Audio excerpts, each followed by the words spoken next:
I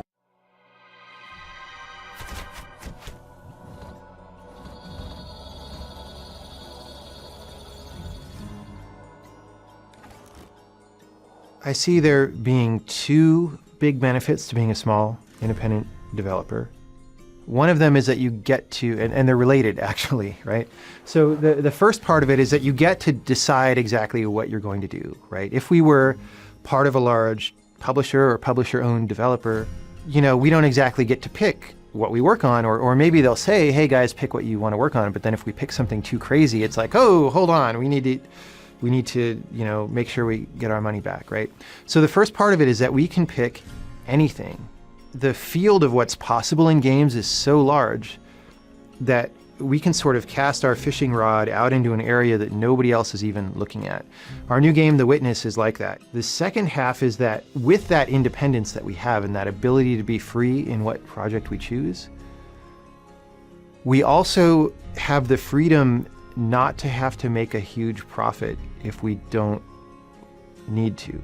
I would definitely like to make our money back on this game, and I would like to make a profit on it, but it's not actually the number one priority, right? The number one priority is to make the best possible game that we can make that brings the most beneficial experience to the players, right? That's absolutely number one. For a while, we had been generally interested in being on the next Sony console, so we kept up relations with people at Sony, and at some point those discussions naturally turned to, hey, we're going to have a mini preliminary dev conference soon. Do you want to be in there? And I was like, well, of course. And that was really good, and the ball started rolling. Like, as soon as we did that, I said, hey, we want a kit right now, because, like I said, it's a much more complicated game than our last game, so there's a lot to do. There's a lot to think about.